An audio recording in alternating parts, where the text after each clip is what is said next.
Dans le cadre de mes séances photos, vous avez été plusieurs à me demander comment je faisais pour échanger les photos avec mes modèles. Donc c'est vrai que j'en ai pas forcément trop parlé, donc je me suis dit que j'allais faire un petit épisode, ma foi, assez court pour vous dire comment je fais. Si ça peut vous aider, pourquoi pas. Donc si pour ceux que ça intéresse, c'est parti.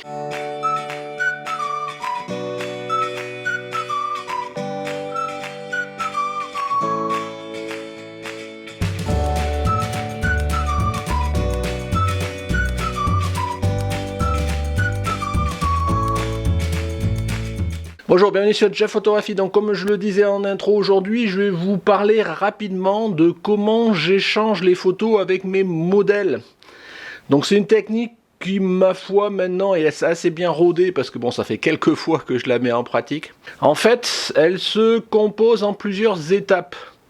Une fois que j'ai fait mon shooting, je rentre chez moi, je trie mes photos.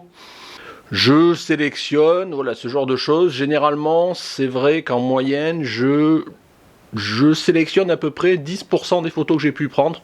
Ce qui fait au demeurant, et par rapport à d'autres photographes, peut-être un peu beaucoup, parce que généralement, je livre facilement entre 30 et 50 photos. Ça peut paraître beaucoup, mais c'est vrai qu'au niveau du tri, des fois, ça m'arrache de dire cette photo-là, je ne la livre pas, alors qu'elle est super bien. Bon voilà, c'est toujours un peu compliqué, peut-être qu'en vieillissant et en m'améliorant, je livrerai un peu moins, mais pour l'instant c'est comme ça. Donc c'est une photo, une fois que je les ai triées, avant de les développer, ce que je fais. Donc c'est là la première étape. C'est je les exporte dans un format, je dirais, basse définition. À savoir, généralement, je fais en sorte, au niveau de l'export, que le plus grand côté, il fasse 1250 pixels. Et en résolution, bon, je crois que je me dois mettre 150 dpi. Voilà, je exporte en JPEG standard. Ces photos-là, je les charge dans une galerie temporaire sur mon book en ligne. Je vous rappelle, mon book, il est sur le site Kabook. Bon, je vous montre des copies d'écran, ce genre de choses. Cette galerie temporaire en ligne, je lui mets un mot de passe, c'est-à-dire elle sera accessible qu'à la personne qui aura le mot de passe. Et vous l'avez compris, le mot de passe, je le fournis à ma modèle. Avant quand même, un truc que j'ai oublié de dire, c'est que les photos que j'ai chargées dans cette galerie temporaire, je les numérote de 1 à N, si à 30, si c'est jusqu'à 30. Et après, je fournis le lien de la galerie et le mot de passe à mon modèle, et je lui demande de me dire les photos qu'elle veut exclure. Je ne dis pas celles qu'elle sélectionne, c'est celles plutôt qu'elle veut exclure, si tant est qu'il y en ait. Moi, ça m'arrive régulièrement que des modèles me disent « je garde tout ».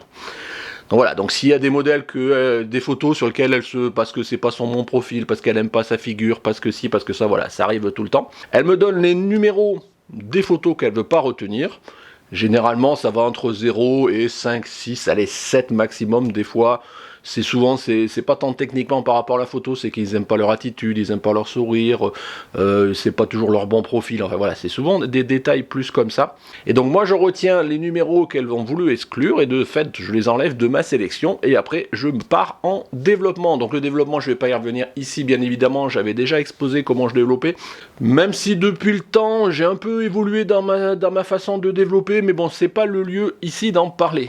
Une fois que j'ai fini de développer les photos que le modèle a choisies, enfin la sous-sélection de celles que j'ai pu faire, je vais maintenant pouvoir lui mettre à disposition. Et pour lui mettre à disposition, d'une part, je les exporte au format haute résolution, c'est-à-dire la résolution au capteur, ou en tous les cas la résolution au crop près que j'ai pu appliquer, et en 300 dpi. Donc voilà, je les exporte en JPEG, bien évidemment. Et ces photos-là, je les envoie à mon modèle par WeTransfer. Voilà, c'est aussi simple que cela.